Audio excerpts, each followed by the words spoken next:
നമുക്ക് പ്രാർത്ഥിക്കാം. കരുണാസമ്പന്നനായിരിക്കും സജീവിതമായ നല്ല ദൈവമേ, കർത്താവേ, ഞങ്ങളുടെ ആയുസ്സിൻ്റെ എല്ലാ നാളും എല്ലാ വർഷവും ഞങ്ങൾ അങ്ങയുടെ മരണത്തെക്കുറിച്ച് ധ്യാനിക്കുന്നു ദൈവമേ. എങ്കിലും ഞങ്ങൾ രൂപാന്തരപ്പെട്ടിട്ടില്ലെന്ന് ഞങ്ങൾ അറിയുന്നപ്പോൾ ഞങ്ങളോട് ക്ഷമിക്കണമെന്ന് ഓർത്ത് പ്രാർത്ഥിക്കുന്നു.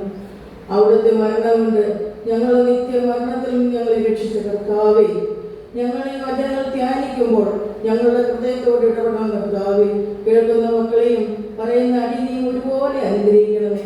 ക്രൂശിന്റെ മറവിലൊന്നും മറയ്ക്കണമേ. യേശുവിന്റെ നാമത്തിൽ തന്നെ.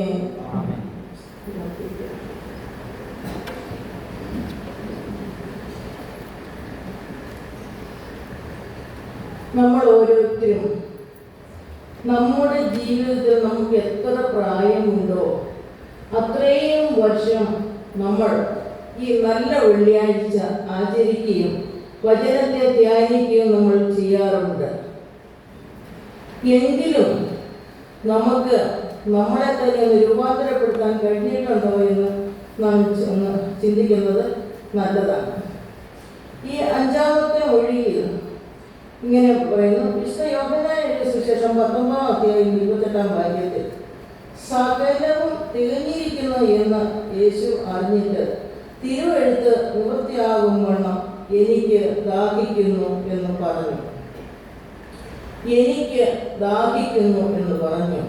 ലോക സൃഷ്ടാവായ കർത്താവ്, ജലത്തെ സൃഷ്ടിച്ച കർത്താവ് ദാഹിക്കുന്നു എന്ന് പറയുമ്പോൾ നാം അതിൽ നിന്ന് ചിന്തിക്കുന്ന മാനുഷികമായ ദാഹത്തെ അല്ല ഇവിടെ കാണുന്നത്. ഒരു ആത്മീയമായ ദാഹത്തെ നമ്മളിവിടെ കാണുകയാണ്. ഇന്നത്തെ ലോകത്തിലെ ജീവിത രീതികൾ നമ്മൾ കാണുമ്പോൾ ഒരു മനുഷ്യൻ തൻ്റെ സ്വഭാവം 4 രീതിയിലാണ് മനുഷ്യർക്കുള്ളത്. 1 മാനുഷികമായ സ്വഭാവം, 2 ദൈവികമായ സ്വഭാവം, 3 മൃഗീയമായ സ്വഭാവം, 4 പൈശാചികമായ സ്വഭാവം. ഈ 4 സ്വഭാവത്തിൽ ജീവിക്കുന്ന മനുഷ്യരാണ് ഈ ലോകത്തിൽ കാണപ്പെടുന്നത്. നമ്മുടെ വല്യപ്പന്മാരുടെ കാലത്ത് അവർ ദൈവികമായ സ്വഭാവത്തോടും ചിന്തയോടും ജീവിച്ചു പോകുന്നു. അതുകൊണ്ട് അന്നത്തെ കാലത്ത് അക്രമങ്ങളോ മറ്റുള്ള പ്രശ്നങ്ങളോ മാരകമായ രോഗങ്ങളോ ഒന്നും ഇല്ലായിരുന്നു. അവര് ദൈവത്തിൽ പൂർണ്ണമായി ആശ്രയിച്ചു. ദൈവം അവരെ എല്ലാറ്റിൽ നിന്നും വിടുവിച്ച് രക്ഷിച്ചു. അതിനുശേഷം നമ്മുടെ പിതാക്കന്മാരുടെ കാലത്ത് മാനുഷികമായ സ്വഭാവ രീതിയിൽ അവർ ജീവിച്ചു. അവരവരുടെ അധ്വാനവും പരസ്പരം സ്നേഹിച്ചും കരുതിയും ദൈവത്തോട് യാചിച്ചും അവർ മാനുഷികവും ദൈവികവുമായ ചിന്തയോടെ ആ മനുഷ്യന്റെ സ്വഭാവത്തോടെ അവർ ജീവിച്ചു വന്നു. എന്നാൽ നമ്മളും നമ്മുടെ മക്കളും ഇന്നത്തെ കാലഘട്ടത്തിൽ ജീവിക്കുന്നത് പൈശാചികവും മൃഗീയവുമായ ചിന്താഗതിയോടും ജീവിതത്തോടും കൂടിയാണ്. ആ ജീവിതത്തെ നമുക്ക് തുറന്ന് കാണിക്കുന്നതാണ് ഇന്ന് ലോകത്തിൽ കാണുന്ന സംഭവ വികാസങ്ങളെല്ലാം. കൊള്ളയും കൊലപാതകവും അവരുടെ പൈശാചികമായ ചിന്ത, അമ്മയെയും പെങ്ങളെയും തിരിച്ചറിയത്തില്ലാത്ത ഒരു ജീവിതം, മൃഗീയമായ ജീവിതം. ഇന്ന് ആ രീതിയിൽ നിന്ന് ലോകം പോകുമ്പോഴാണ് കാരുണ്യവാനായ കർത്താവ് നമ്മുടെ ആത്മാക്കളെ നേടുന്നതിന് വേണ്ടി ക്രൂശിൽ കിടന്ന് നിലവിളിക്കുന്നു, എനിക്ക് ദാഹിക്കുന്നു. നിങ്ങളെ എല്ലാവരെയും ഓർത്ത് എനിക്ക് ദാഹിക്കുന്നു. ആത്മാവിനെ രക്ഷിക്കേണ്ടത് എൻ്റെ കടമയാണ്. എൻ്റെ പിതാവ് എന്നെ ഏൽപ്പിച്ച ഉത്തരവാദിത്തമാണ്. അത് പൂർത്തിയാക്കേണ്ടതിന് എനിക്ക് ദാഹിക്കുന്നു എന്ന് കർത്താവ് പറയുന്നു. സമരസപ്പെടലിൻ്റെ പമിതിയിൽ ഇന്ന് ലോകം ഓടിക്കൊണ്ടിരിക്കുകയാണ്. ബദൽ ശൈലിയെ രൂപപ്പെടുത്തുന്ന ക്രിസ്തു യുവജനങ്ങൾക്ക് മാതൃകയായി.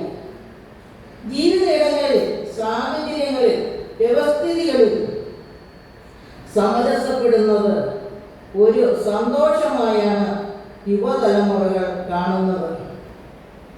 ഈ ലോകത്തിൽ എന്ത് നടക്കുന്നോ അതിൻ്റെ പിന്നിലെ പോവുക, അതനുസരിച്ച് നമ്മളും ആയിത്തീരുക. അതാണ് യുവജനങ്ങൾക്ക് തോന്നുന്നത്. അതാണ് നല്ലതെന്ന്, അതാണ് അവരുടെ പ്രത്യേകത. ഇങ്ങനെയുള്ള പോക്ക് യഥാർത്ഥ്യത്തെ മനസ്സിലാക്കാതെ ഇന്നത്തെ ഈ വ്യവസ്ഥാപിത ജീവിതത്തോട് ചേർന്ന് പോകുന്നത് നല്ലതാണെന്ന് ചിന്തിക്കുന്ന അർത്ഥശൂന്യമായ അന്വേഷണത്തിന്റെ വിസ്ഫോടനത്തിലാണ് ഇന്നത്തെ യുവസമൂഹം മുന്നോട്ട് പോകുന്നത്. അപ്പോഴാണ് കർത്താവ് വീണ്ടും ക്രൂശിൽക്കിടന്ന് നിലവിളിക്കുന്നത്, എനിക്ക് ദാഹിക്കുന്നു.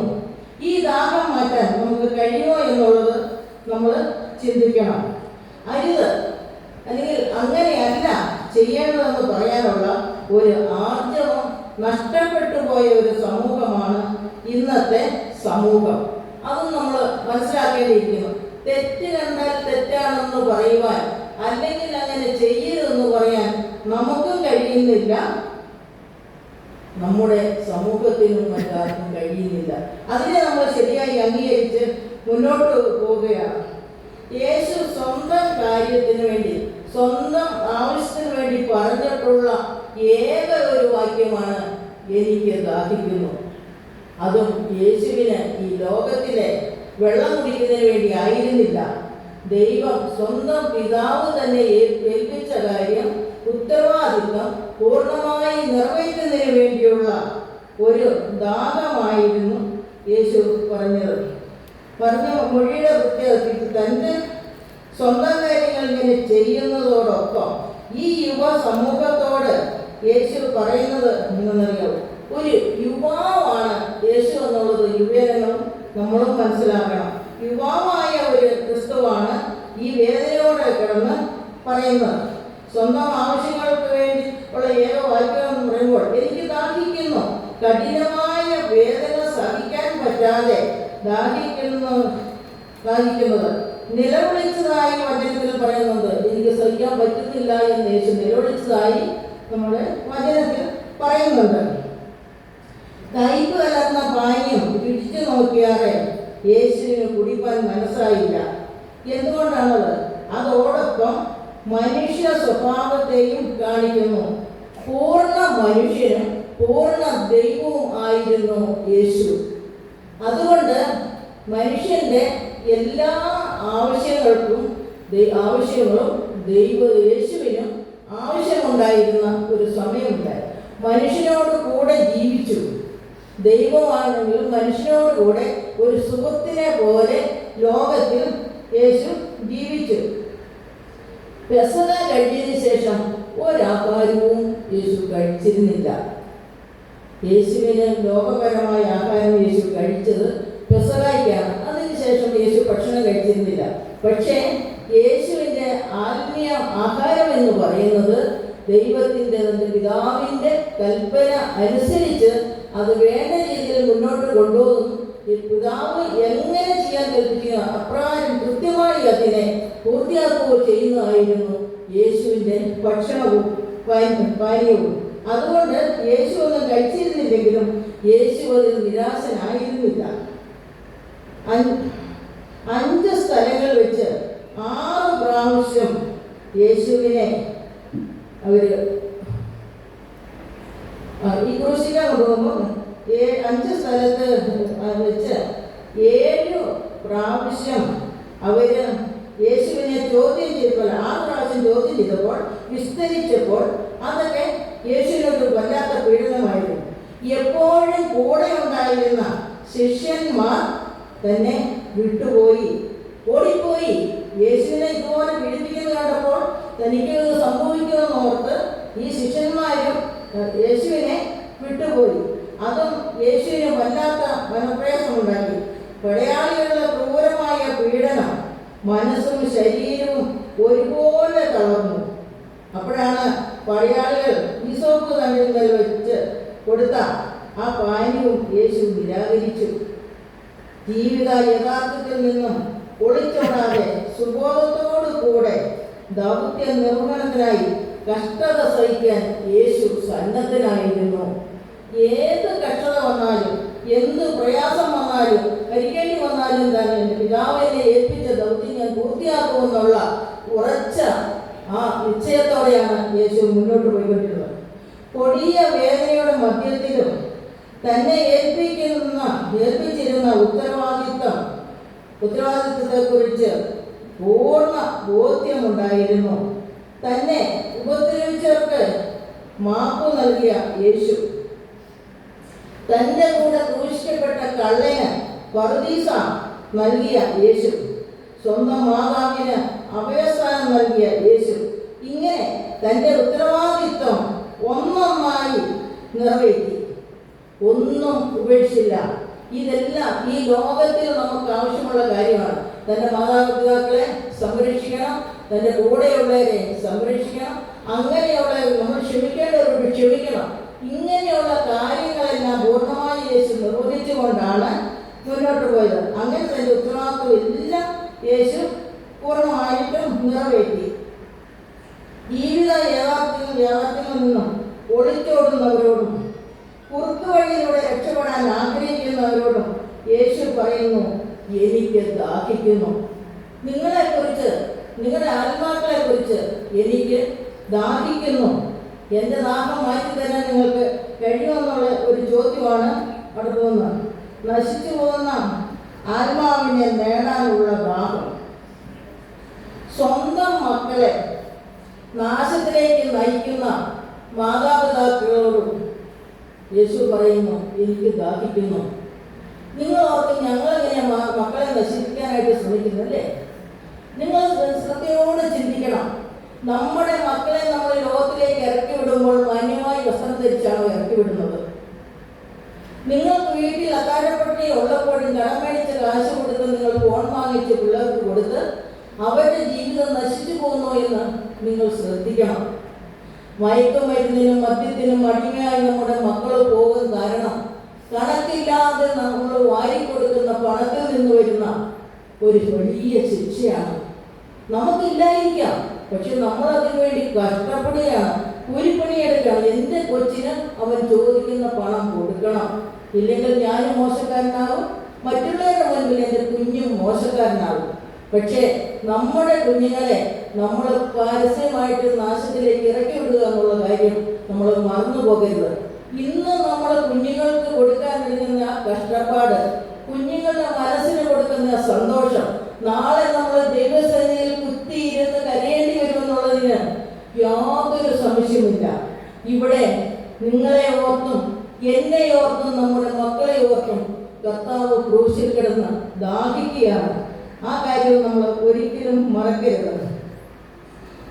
ഒന്നും അറിയാത്തതുപോലെ സ്വന്തം സഹോദരങ്ങളെ സ്നേഹിക്കാത്ത, സ്വന്തം മാതാപിതാക്കളെ രക്ഷിക്കാത്ത, അവർക്കൊരു നേരത്തെ ഭക്ഷണം കൊടുക്കാതെ, സ്വന്തം വേദന പോലെ തന്നെ സഹോദരനും വേദനയുണ്ട്, സ്വന്തം വിശപ്പ് പോലെ തന്നെ സഹോദരനും വിശപ്പുണ്ടെന്ന് മനസ്സിലാക്കാതെ ഈ ലോകത്തിൽ സ്വന്തം ആഗ്രഹം നോക്കി, സ്വന്തം ഇഷ്ടം മാത്രം നോക്കി, നമ്മുടെ ഉയർച്ച മാത്രം നോക്കി മുന്നോട്ട് പോകുന്ന യുവ സമൂഹത്തോട് കർത്താവ് പറയുന്നു, നിങ്ങളെ ഓർത്ത് എനിക്ക് ദാഹിക്കുന്നു. ആ ദാഹം മാറ്റാൻ നമ്മളെ കൊണ്ട് കഴിയുമെന്ന് തിരിച്ചറിവുണ്ടാകുമെന്നാണ് നമ്മൾ ചിന്തിക്കേണ്ടത്. സ്വന്തം രക്ഷിതാവിനെ സ്വന്തം രക്ഷിതാവായി യേശുവിനെ സ്വീകരിക്കാൻ നമുക്ക് കഴിയുമോ? സ്വന്തം ജീവിത നാശത്തിലേക്ക് പോയിക്കൊണ്ടിരിക്കുമ്പോഴാണ് ശമരിയ സ്ത്രീയുടെ ജീവിത സാഹചര്യം കണ്ട് കർത്താവ് അവളുടെ അടുത്ത് ചെന്ന്, എനിക്ക് കുടിപ്പാൻ തരുമോ? നിന്റെ ഈ ജീവിത സാഹചര്യത്തെ ഓർത്ത് എനിക്ക് ദാഹിക്കുന്നു. ആ പാവം എല്ലാവർക്കും അറിയാവുന്നതാണ്. ആരും എത്തിപ്പെടാൻ സാധിക്കാത്ത നട്ടുച്ച നേരത്ത് പൊരിവെയിലത്ത് ആ സ്ത്രീ അവിടെ വന്നു എന്ന് പറഞ്ഞാൽ ആ സ്ത്രീയെ മറ്റാർക്കും ഇഷ്ടമില്ലാത്തത് കൊണ്ട്, മറ്റുള്ളവരെ കാണുമ്പോൾ നാണക്കേടുള്ളത് കൊണ്ട്, ആരും വെള്ളം കോരാൻ വരാത്ത ഒരു സമയത്ത് ആരും കാണാതെ പാത്തും പതുങ്ങിയും വെള്ളം കോരാൻ സ്ത്രീ വന്നപ്പോഴാണ് യേശുവോട് ഇരിക്കുന്നത്, എനിക്ക് കുടിപ്പാൻ തരുമോ എന്ന് ചോദിച്ചത്. നമ്മുടെ ജീവിതത്തിൻ്റെ ഏതവസ്ഥയിലും മറ്റുള്ളവരിൽ നിന്ന് നമ്മൾ ഒളിച്ചോടാൻ ശ്രമിക്കുമ്പോഴും, ആരും നമ്മളെ കാണരുതെന്ന് നമ്മൾ ചിന്തിക്കുമ്പോഴും, നമ്മളെ ശ്രദ്ധയോടെ നോക്കുന്ന യേശുവാണ്, നമ്മളെ രക്ഷിക്കുന്ന കർത്താവാണ് ക്രൂശിൽ കിടന്ന് നിലവിളിക്കുന്നത്, എനിക്ക് ദാഹിക്കുന്നു. നമ്മൾ അതിനെക്കുറിച്ച് ചിന്തിക്കാറുണ്ടോ? ആ ശമരിയ സ്ത്രീ യേശുവിനെ തിരിച്ചറിഞ്ഞു. അതാണ് വലിയൊരു സത്യം. യേശുവിനെ തിരിച്ചറിഞ്ഞു.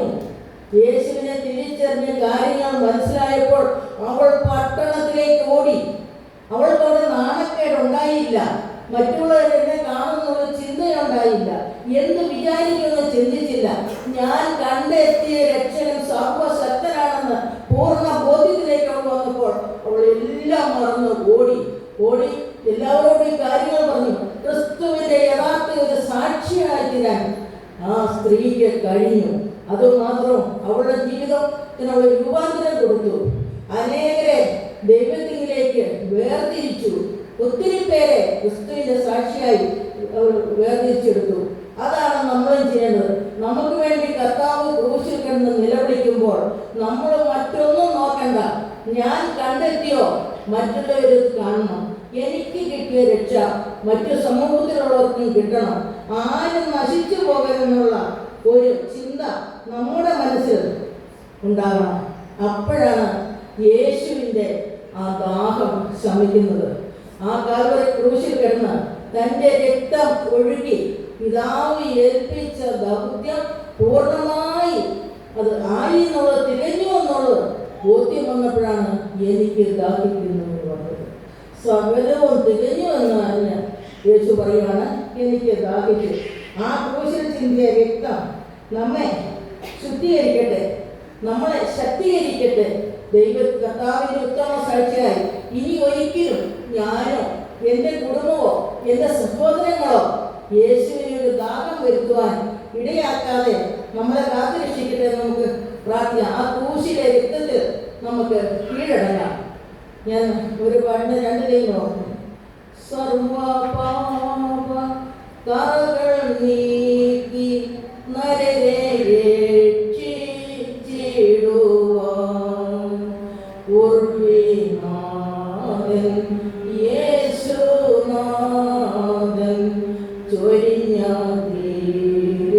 തിരുരക്തമേ. ഉർവിനാഥൻ യേശുദേവൻ ചൊരിഞ്ഞ തിരുരക്തമേ. മുള്ളുകൊണ്ടുള്ളോർന്നു മുടിയാൽ മണ്ണാവെന്തിരു തലയ്ക്കുള്ളിലും പുറത്തുമായി ചൊരിഞ്ഞ തിരുരക്തമേ. ഉള്ളിലും പുറത്തുമായി ചൊരിഞ്ഞ തിരുരക്തമേ. ഈ രക്തത്തിന്റെ ശക്തിയാൽ നമ്മൾ കർത്താവിന്റെ ദാഹം മരുന്ന് കഴിക്കുക. കർത്താവ് നമ്മളെ സഹായിക്കട്ടെ. ആമേൻ.